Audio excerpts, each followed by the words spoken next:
Hello everyone, so today we'll be conducting our weekly analysis. You already know where we begin, right? On a weekly basis, right? We begin with the economic calendar, right? This is where we will get a feel for the market, before the weekly cycle has, even began, right? Which it just did, 6 p.m. Eastern Standard Time. Monday, you can see that we have no high impact news events, right? And we mostly pay attention to USD news, GBP, and Euro, right? So you already know what to do. I don't have to go over that again. So Monday, we have no news. Does that mean that you should not trade Monday? That's not what it means, right? The only thing that the news will do, the price action, is it will create a sequential SMT. It will shift, right, market structure, which occurs when there is no sequential SMT and price runs below a low, right? So that's like when you have three of the triads just running below a low and producing symmetrical price action. Or there's already sequential SMT and the news will just allow price to expand in the direction that is already underway, which is important to understand, right? So here, Tuesday again, there is no news, right? Wednesday, we have news at 8:30 a.m., right? So this is CPI week, and it is very important to understand, right? That, right, the second week, or the second full week of each month, which is Q2, that's where we have CPI. That's always where CPI will be, right? It won't be in the third week, and it won't be in the fourth. It will be in the second full week of the month on either Tuesday or Wednesdays, right? So here already we can expect a great deal of volatility, right, on Wednesday due to the fact that we already have CPI here, right? So if there is, for example, sequential SMT on Tuesday and Wednesday, right, and there is CPI after this sequential SMT has already been established, then we could just expect, a candle to go in the direction of the order flow that has already been established. At 2 p.m. in the afternoon session, we have FOMC meeting minutes, right? Which is not, the FOMC, which is usually, volatile. But if there is, a sequential SMT between the afternoon session and the New York session, then we could expect volatility. And that's what's important, right? You need to see sequential SMT occur right before these news events if price will just go in a straight line up or down, right? There will usually be a lack of retracements whenever we have sequential SMT below or, before these events. On Thursday, we have a lot of volatility, right? We have volatility at 8:15. We have volatility at 8:30 a.m., 8:45, and 1 p.m., right? Which this is the 30-year bond action, which will affect the bond market, which will affect the interest rate triads, which will affect the forex market, which will affect the index futures triad, right? So most of the volatility will be spread between Wednesday and Thursday, which is likely where we will see either the high of the week form, right? So on Wednesday and Thursdays, it's more than likely where you want to rest most of your attention if you're an intra-week trader. And which time frame is the best for trading intra-week? You already know the 1 hour time frame, right? And if you decide that you need better entry than that, then you drop into a lower time frame cycle, which is the daily cycle, and you look for something to form on the 15-minute time frame. On Friday, we have news at 2 a.m. GBP, right? And we have news at 1 a.m. Not at 1 a.m., my bad, 10 a.m., which is USD news. So this is, my favorite format to see, right? When we have high impact news events after Monday's price action. Why? Because after Monday, we already have the true week open established, which is 6 p.m. Monday, Eastern Standard Time, right?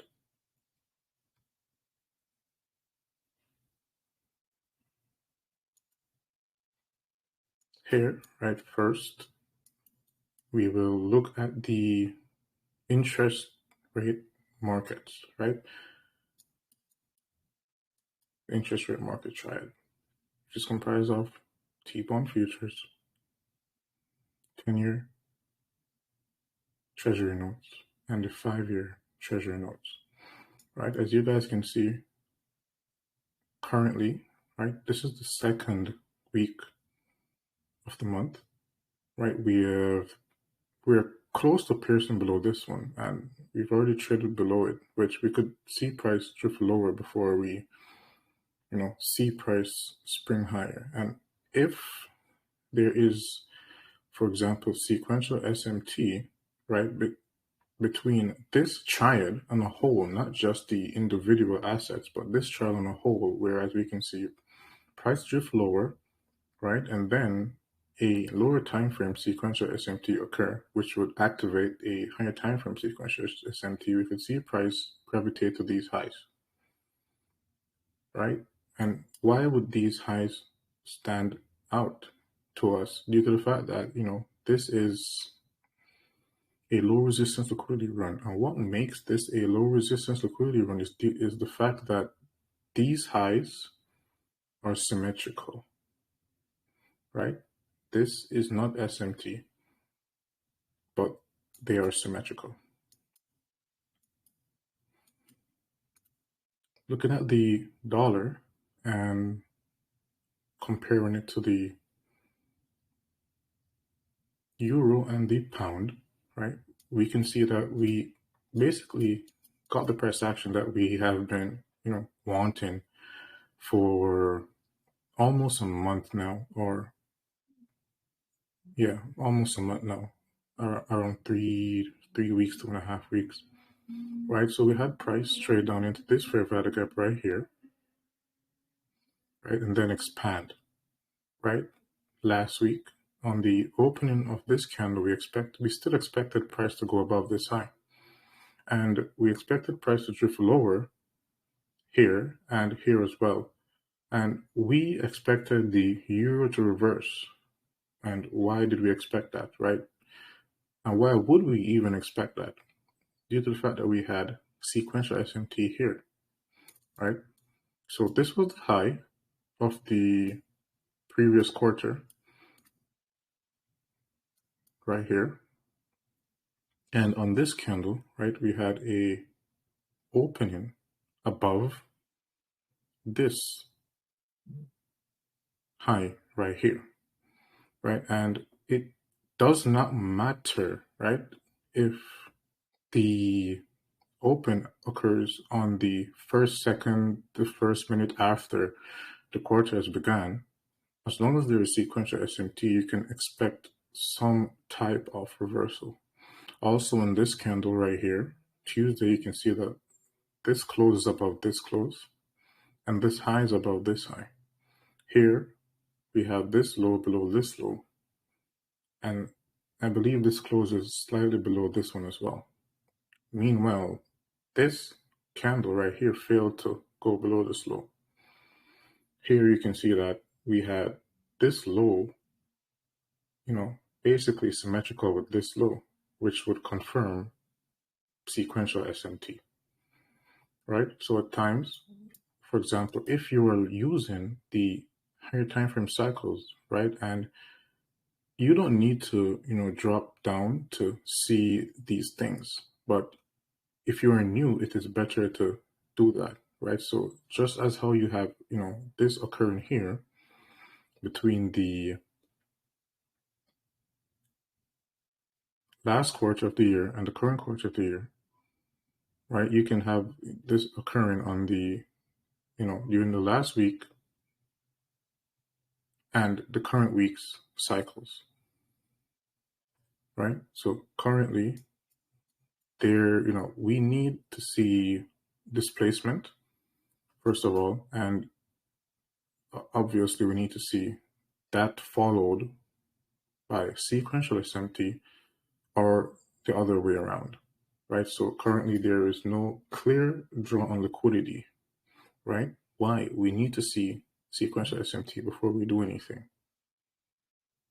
That's what we need to see, right? So ultimately, right, we could see either one of these wicks, right, the high or the low, being breached and setting up something that will, give us a bias, right? Currently, there is liquidity below the market, but due to the fact that there was sequential SMT here, we would more than likely be gravitated to this high after getting, bullish sequential SMT, right? The same thing goes for here. If we get,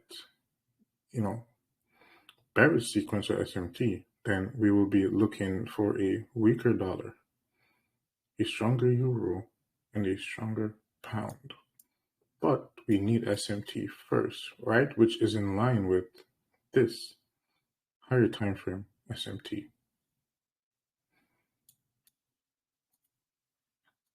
Here we have the E-mini S&P futures, the Nasdaq 100 futures, and the E-mini Dow futures, right? So I'll take all the lipstick off. We'll go to the daily time frame and we'll begin here. Whenever you see, right, either one of the assets within the triad that you're looking at consolidating like this, right? So at times you will not see all of them consolidating, right? But you will see one that is in a tight range, such as this, right? So here on the daily time frame, you can see that we have no closes above this close. We do have a wick, but we see these as equal highs. No close above this close, and here we don't have a close below this close either, right? So price is within a range. So due to the fact that we have, price looking like this, we could expect a bearish dollar during the course of this week. Then we could expect price to, take out these highs right here before, returning to the range or going lower. What would confirm that we would be going lower if we take out these highs, right, is if we have sequential SMT. And you must understand that the SMT must be sequential, right, before we even consider anything. If there is a higher time frame sequential SMT though, and there is a lower time frame sequential SMT afterwards, that would confirm a SMT which is not sequential, right? So if we have price break above this high, and this breaks above this high, but this doesn't break above this high, but we have lower time frame sequential SMT afterward, then that would confirm that we will be returning to the range. And it is not, random that we have this type of price action right here, right before CPI week, right? It's not. Price was designed to do this exact thing, right? So you can usually see whenever we have a big move underway, right? But more times than not, you will need to be looking at the three triads and comparing them to each other, right? You must understand that one triad will usually, one out of the three triads, right, will usually tip its hand, right? So here, it doesn't really look like a consolidation, right? Because you have this price trading above here, here trading below here. But here you have a tight consolidation. Here it doesn't really look like a clear consolidation, but yeah, you can see that we have relatively equal lows below here, which seems obvious. But we need sequential SMT to, establish the movement that we will get the next large range within, right? Again, it's not me being two-sided, right? If you're studying and you understand what I'm talking about, I don't have to draw lines, right? If I draw lines, people screenshot and then just post it in their group. You need to be watching to understand, right? And this is the best way to teach it. No lines, no drawing on the chart unless it's necessary. So yes, let's speak about this again, which is important, right? At times, for example, you have consolidation right here. That's a good sign. That means that we will have large range movements coming up, right? So if this happened with the dollar, but the euro was like this and the pound was like this, which seemed that it's not entirely consolidating, right? Then we would expect large range moves. And again, if we had one of the interest rate triads just consolidating while the other two are not,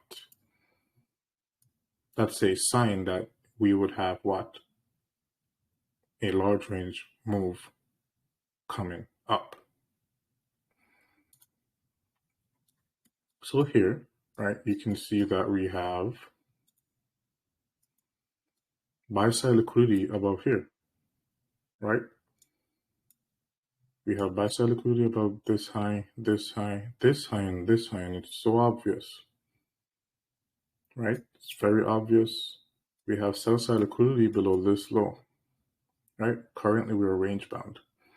If price falls below this low and there is sequential SMT, which this low would be the low of the previous week, right? Then we could expect price to rally, right? So if we have SMT between, these three bullish SMT during this week, or if we have price break above these highs and we have bearish SMT, then we could expect price to come back within the range.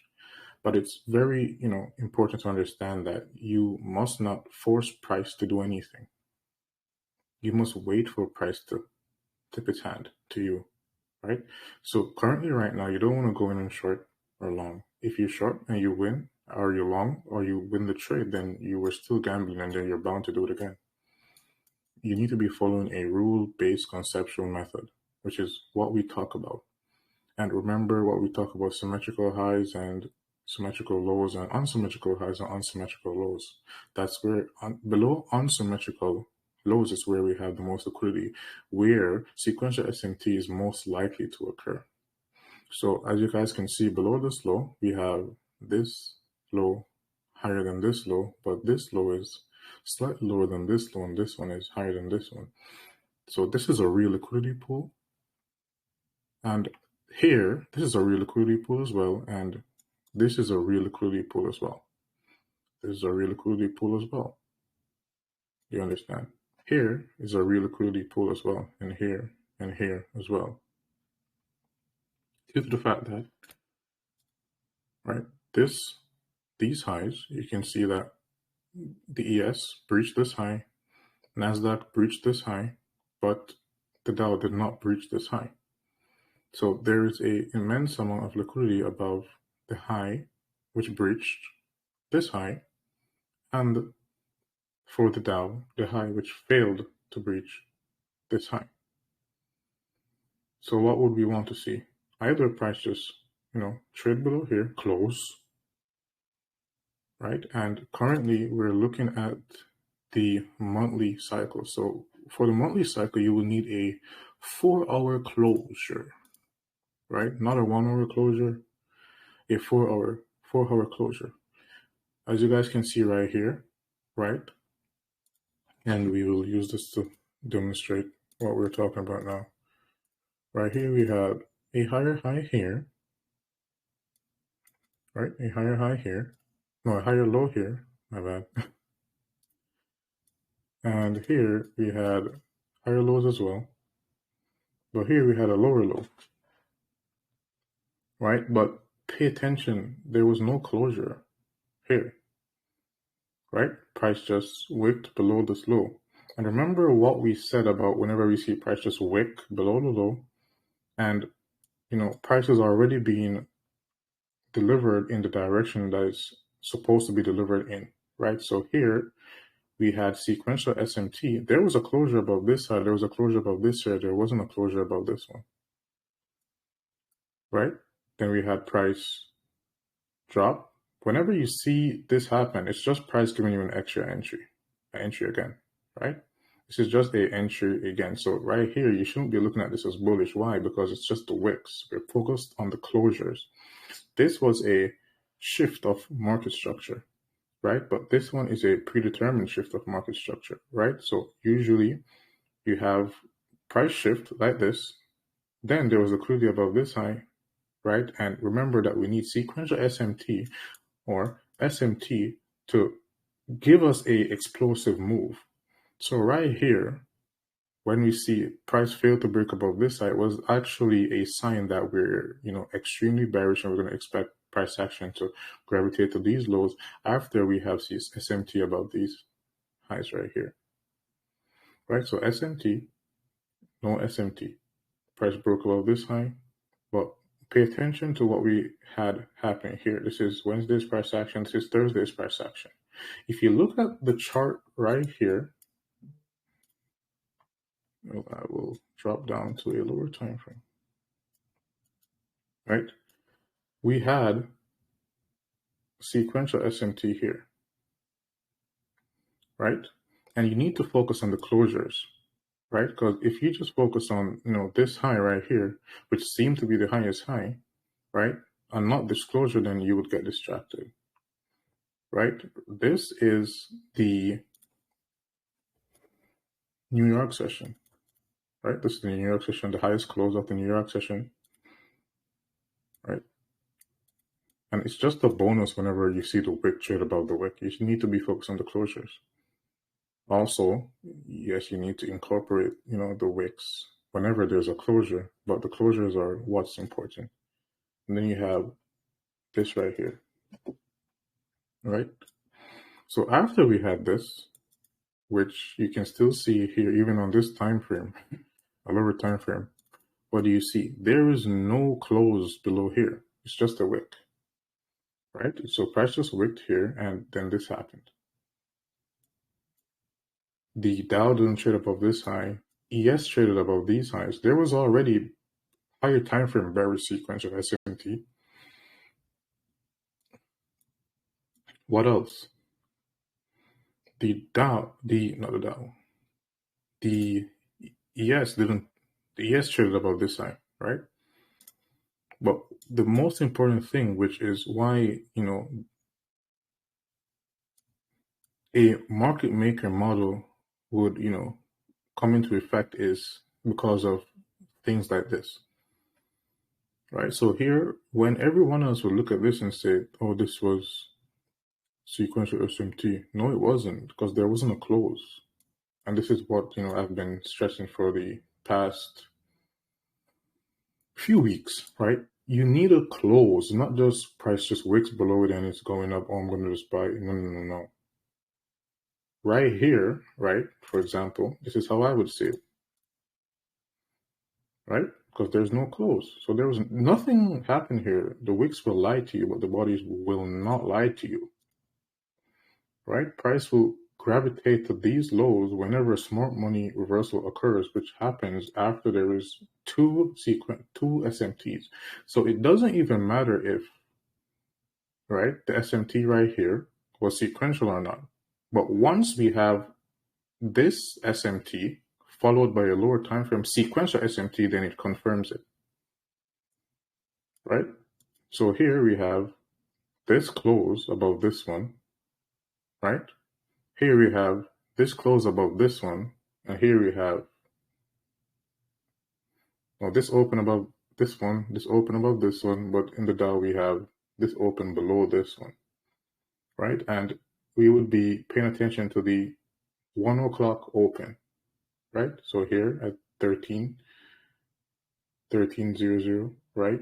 This would be sequential SMT right here. This is when, the move would kick in.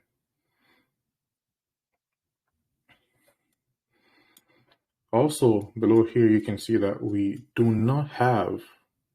have similar price action to what's here, right? We don't have a close below here. There's no close here.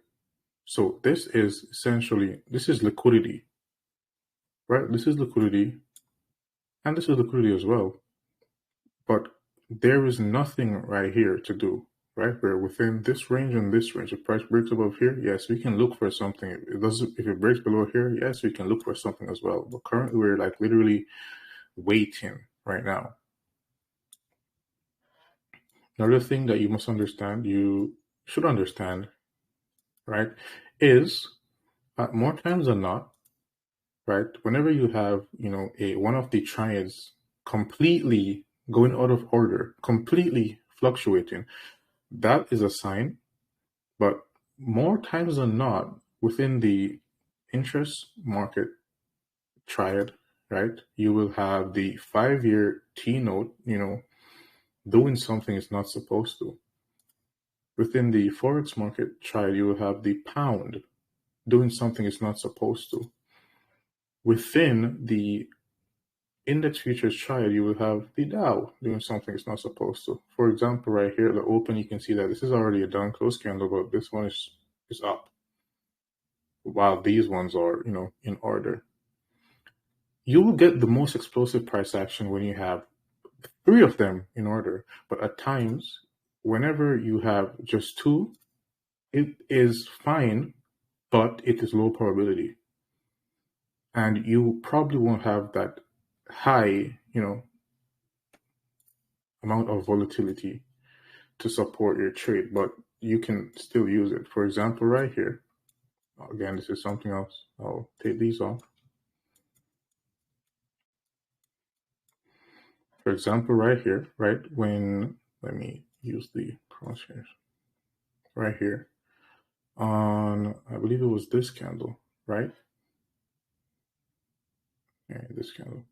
Right here, when we had the Dow, showing a up close, but we had the NASDAQ showing a down close, and we had the ES closing, lower to the low than the high.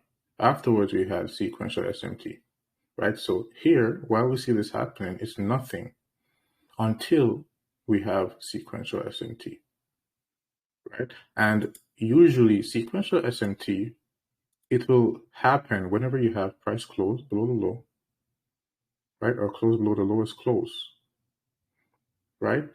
In one asset class, you'll see price close below the lowest close here, right? And close below this close, which these were equal closes, which is important, right? Here you have price close above this close, but it wicks into the opening of the candle, which, would be the strong leg, the wick per se, that propels price higher. Here, we didn't even trade below this low, right? Due to the fact that we had this candle here, right, literally showing the opposite price action of these candles in the correlating asset classes, right? This was already a sign that we would, be going a bit higher. And whenever this happens with, either the 5-year T-note, the, GBP USD, or here, the Dow, then the Dow will usually be stronger, but it will be leading the correlated asset classes, right? So here, we had the low of the week here, but the low of the week here was Tuesday, right? Which is what we usually will have whenever, we are trying to gauge the low of the week. The low of the week, a high probability low of the week within the triads will not occur on the same day. It will either be between be between Monday and Tuesday, either Tuesday and Wednesday, Wednesday and Thursday, or Thursday and Friday. And with that being said, I hope that you guys took something away from this. If you realize, I usually wait until I get to the end before we, begin to speak about the real things. And, to recap, you guys can see where the obvious liquidity is. And more times than not, the obvious liquidity, which will, have an influence on price, will be obvious in one of the triads, but not in the others. So due to the fact that we have these equal highs here, then this high right here in the S&P 500 would be of importance to us. And this high right here in the Dow would be of importance to us. But first we need to see, sequential SMT to give us something to do. And I hope that you guys, found everything here insightful. Because we did talk about some things that are, new. Some things that you should have taken notes of. Some things that you should go over the video and take notes of. Don't just watch this one time. Okay. I hope that you guys have a wonderful day. We'll be back for sure on Wednesday, where we will be probing the market, right? For the higher, the low of the week, talking about, just things that I have in mind for you guys. Doesn't make sense to talk about it now because you've never heard about it. With that being said, I hope that you guys have a wonderful day.